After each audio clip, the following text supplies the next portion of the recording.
Everyone, welcome to True Health Foundations podcast with Dr. Lonnie Bagwell. And I have, of course, with me as always, Dr. Greg Abbott. And in this episode, in this video for all of our patients, I want to introduce this crossroads that we find ourselves at here as we're recording this video. And what I mean by that is it's a great time at True Health in that we have a lot going on. Weight loss is picking up this time of the year. And actually, I just got a full report from LaDonna heading that up, and everybody is rocking and rolling. Actually, most patients are above schedule as far as how much weight they've lost so far in their programming, which is fantastic. And then at the same time, we're in Heart Month. And so, what I wanted to talk about, Dr. Greg, with you today for all of our patients is going back to the idea of why this panel and how it relates to everything, right? Because we didn't create a panel for a specific thing. We created a panel that everybody should run. And so, and some of our past videos, we've been talking a lot about metabolic dysfunction in context of weight loss. But I wanted to do this recording today in context of heart disease, because there's a lot of people out there that are super inflamed, not just inflamed, but literally would be considered like hyper inflamed, and actually maybe weigh 135-pound female, right, but are having major cardiovascular problems. And so what we created, in this lab is a solution for everybody to understand functionally, foundationally, hence functional foundations, why, they might be not where they want to be with their health. And so um, the first connection, the number one underlying cause of heart disease today, which this is, I think I'm going to say it because a lot of people don't realize it, but heart disease is a metabolic disease. And they think it's a disease of an artery or a disease of heart muscle or whatever they might be thinking based off of how it's been treated symptomatically. But much like cancer, heart disease and other 21st century diseases, it's a metabolic disorder. And so walk us through the biomarkers on the stress effects panel that relate both, to metabolics and heart disease, if you would. Yeah, there's a reason we keep repeating ourselves. It's Right. such an important concept that does have overlap in literally every area of potential disease process. And heart disease is no different. Because when we think of metabolic, again, let's just kind of redefine a couple of basic terms for everyone. We're talking about how the body is using energy. How is the body using what we put in, and is it actually using it efficiently and appropriately? And so on our labs, we continue to see markers show up in this metabolic framework that give us clues to literally everything. And so what are those? Fasting insulin, I could probably just stop there, right? But let's give the rest of the list. Fasting insulin, fasting glucose, hemoglobin A1C, triglycerides. There's certainly some others that are closely associated with that, but those are the primary ones that give us the best indication of metabolic function or how your blood sugar regulation is operating. Now, what does that have to do with heart disease? Well, you said it perfectly. Heart disease is not this problem with your cholesterol level or bad arteries or purely plaquing. Yes, that's all a piece to the puzzle, but how do you actually get to those things becoming a problem? And it all starts with what I call sick blood. And I don't know if I've ever even coined that term to you, but how do you get sick blood? Well, you get it from too much blood sugar. You have too much blood sugar, you require too much insulin, and you have this sugar with this hormone, and they battle each other to try to create healthy blood. Well, if you don't have Mhm. healthy blood, guess what's going to come to the scene? Because it has to, cholesterol. And so we've put this bad persona on cholesterol for so long, but all cholesterol is doing is coming in to try to clean up the mess of unhealthy blood. And so I'll stop there before I get too much on a soapbox tangent here, but that's the major premise. You've got this dysregulation of your blood sugar, you're metabolically unhealthy, and it leads to a response of cholesterol and other factors to try to clean up the mess. Yeah, right on. And to be clear, like we know what cholesterol does. This is where we're looking at biomarkers that matter and eliminating the ones that don't. And we're taking the lens of function over feeling, over symptoms. And that's the combination that makes this thing powerful, right? It's the two. Get the right biomarkers that affect the people in the most broad spectrum way and most deeply, and don't change 5 minutes after the blood's been collected, right? So we've eliminated all that, and then now look at it with the right lenses. And so a little bit more on lipids and cholesterol. uh, I, I I've gone full circle on all this, right? Where I believed it's medical, then I said, "Oh my gosh, this is a waste to look at those." No, wait a minute, it's still information, is where I'm at now. It just needs to be looked at with the right lens, and so cholesterol matters in knowing is inflammation present and maybe to what degree, and knowing what the body's trying to repair because of that stress and strain on the body. Now, the biomarkers that we're looking at is what are the odds of that cholesterol be going moving from plaque cholesterol for healing to ruptured plaque cholesterol for serious cardiovascular event, right? And so anyway, so when we're looking at metabolic disorders and getting into oxidative stress, now we can understand the purpose of the cholesterol and the risk of cholesterol, right? And that's where we get into, and we can run advanced panels beyond obviously what's on the stress effects panel if we needed to for someone who's already diagnosed with serious cardiovascular illnesses or has previous events, right? That's certainly right at our fingertips to be able to go there. But now, one thing that we talk about all the time and just remind everybody about, the stress effects panel looks at inflammation. How specifically does it look at inflammation as it relates to cardiovascular disease, heart disease? Yeah, it does it in a few different ways. So it looks at chronic inflammation, it looks at current inflammation, it looks at the Mm-hmm. effects of inflammation with regards to other molecules all throughout the name, homocysteine being a big one. You know, we don't need to Mm-hmm. go too far technical right now unless you prefer to, but there's different ways to analyze how our body is actually processing inflammation. We measure muscle tissue breakdown. You know, is your body actually breaking down? Because if it is, guess what you need more of? Cholesterol, right? So, you know, yeah, the focus of the stress FX is going to be the basic lipids. It's your total cholesterol, HDL, LDL, triglycerides. But Mm-hmm. if you don't understand the blood sugar, you don't understand the inflammation, you don't understand the oxidative stress, like you mentioned. If we don't see the full picture, you know, it's amazing what you can actually glean from a basic lipid panel when you get those other factors, which is why we don't include all of those more quote unquote advanced cholesterol markers on the stress effects panel. You just don't need to when, what do you do about a really messed up advanced cardiovascular panel? Well, you go back to these fundamentals that we're talking about. You address inflammation, you address, you know, the blood sugar, you address these things first anyway. And so that's why Right. landing here just makes way more sense. Yeah, no, I love it. And at the workshop, we're going to be talking about. We're obviously have to rewrite the understanding of what heart disease is and how we get there, and then that will make more sense for everybody as to why we chose the biomarkers that we did, right? Because we didn't just pull them out of thin air. But also when we get into core solutions for people. So some of our videos that we've been doing are related to, and again, this video is kind of like to explain a crossroads more than it is to dive into the science and the everything else. Is why do we pick these biomarkers and why everybody needs to run them? And now why are we actually rolling out things like basic burn, which is fundamental for weight loss and movement every day? But I'm also going to be teaching basic burn principles at the heart disease workshop.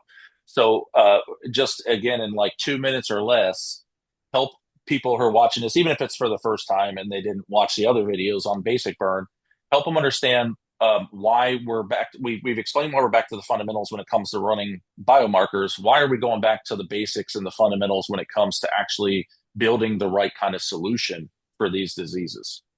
Well, I think first and foremost, we want the most, not just logical, because logic can go out of the window so quickly, but scientifically accurate, matched with logical to say if you're going to be doing something, if you're Mm-hmm. going to be spending time, energy, effort on something, help it to be something that is actually directly applicable to the end goal of what you're hoping to accomplish.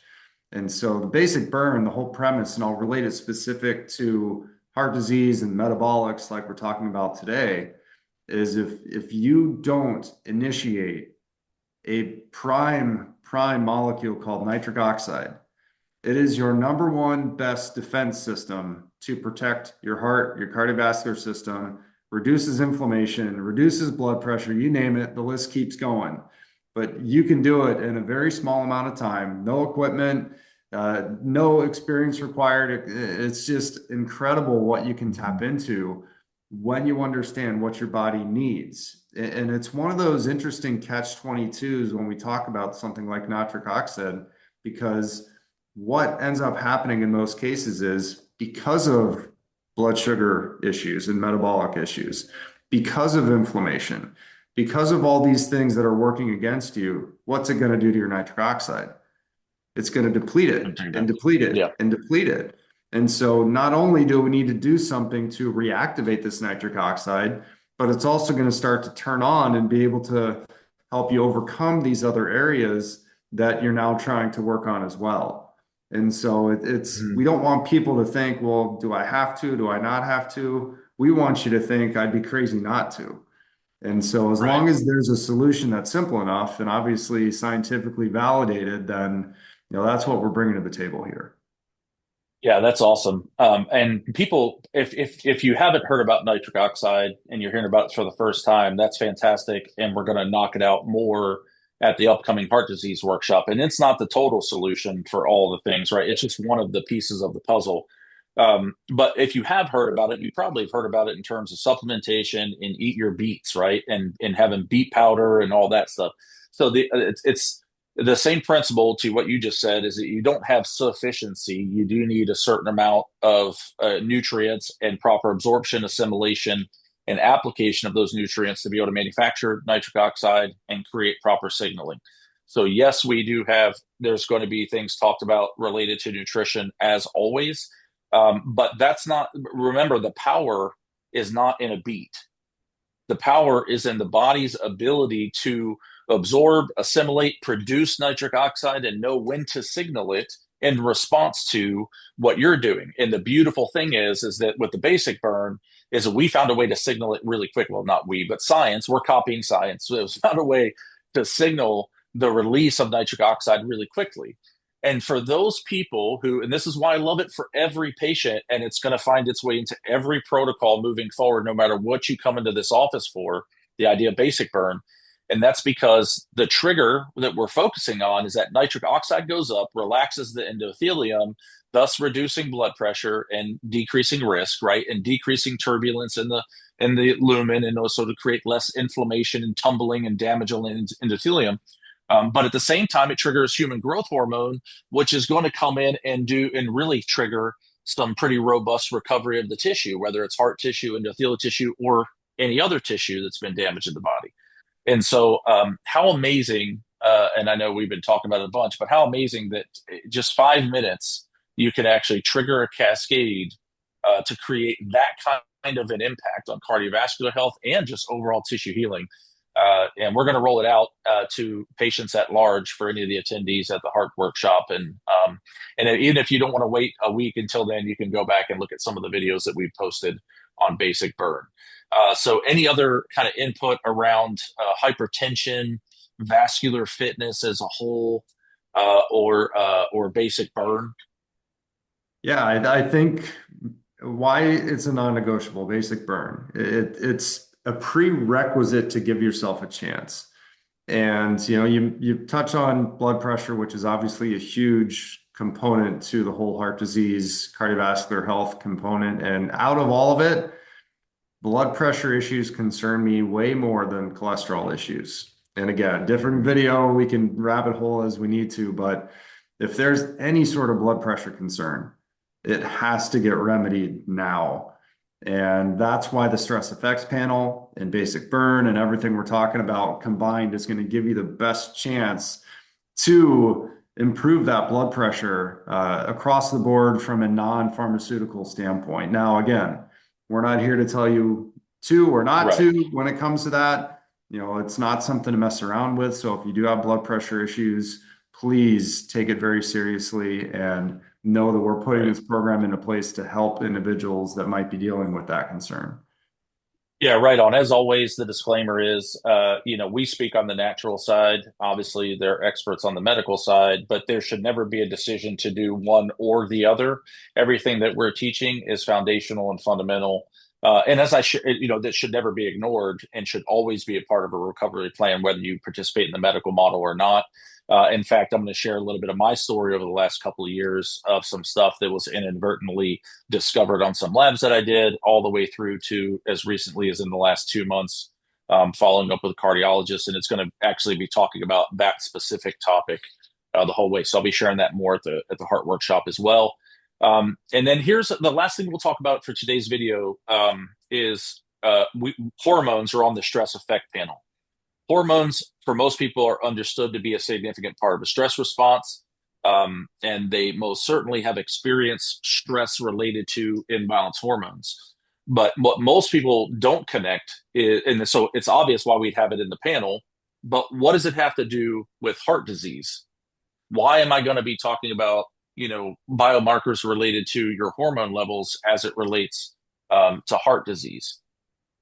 And the most simple explanation I can give, and I know you're going to go into way more detail in your workshop, which will be it'll make it so much more clear. But if there's one thing you take away in how hormones relate to cardiovascular disease, cholesterol, this thing that we're so afraid of, that we've been told is bad for us.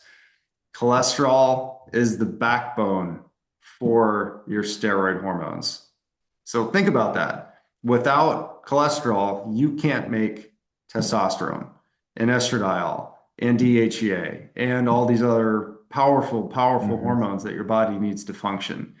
And on the flip side, cortisol, your primary stress hormone, we talk about the stress effects, we talk about the damage that stress causes to the body. Well, when you have a lot of stress, you have a lot of cortisol activating in your body. Guess what you need more of? More cholesterol. Okay, so it's a very clear and linear cause and effect in our mind. And when we can Yeah. measure it, we can tell you, hey, this is what your body's doing. It's either adapting appropriately or man, something's not lining up right now and we need to get this figured out. You just don't know unless you look under the hood and get the lab work done. That's right. And people aren't thinking about and I want them to think this way, is that when they have hormone imbalances and they go get their hormones drawn, even somewhere else, or if they look at their history, that they're looking at a cardiovascular panel when they're looking at a hormone panel, right? Like it's all so interconnected that we've been taught mechanistically one system, another system, and we never talk about the overlap or the directness at which we're looking at two different systems with one panel. And to really blow their minds, like literally thyroid, there's a thyroid hormone that directly impacts cardiac output, right? So it's not even like, and you would think, oh no, it's thyroid, it's only affecting the thyroid, or maybe he'll stretch it to like that it indirectly affects something that affects something. No, no, no, no. We're talking about the biomarkers that we've chosen to be on this panel directly impact cardiac output. And it's a thyroid hormone at that. And so I do look forward to going into more detail about that so people can understand, more what's going on. And hopefully, just if you're watching this video and you want to come to the workshop, please come. But if you're watching this video and you have blood work already, and it's been in the last 3 to 6 months, would be the oldest, depending on what we're looking at, that we'd want to look at, we're happy to take a look at that for you and make recommendations accordingly. And we've had several people take us up on that. We have had to go back and do some additional biomarkers to make for a more complete panel, but that's okay if we have to do that. We'll do that for you. And so everybody watching this video, everybody at the workshop, or watching any of our videos for that matter, needs to run this panel. Okay, this is the most baseline panel. If you want to have a healthy 2026, this is how you know how to do that for you. Okay, we talk a lot about mindset mapping, here at True Health, where it doesn't matter how much good information you have. If you have the most amazing map to get you from Charlotte to California, it does you no good to get you to New York, right? And so, got to make sure you have the right map to get you where you want to go. All right. So, whatever your goals are, that's how we do that here at True Health, all custom from the inside out. So, Dr. Greg, thank you for joining us today on this edition of True Health Foundation's podcast. Any questions, reach out, comment below. and we'll see you at the workshop next week.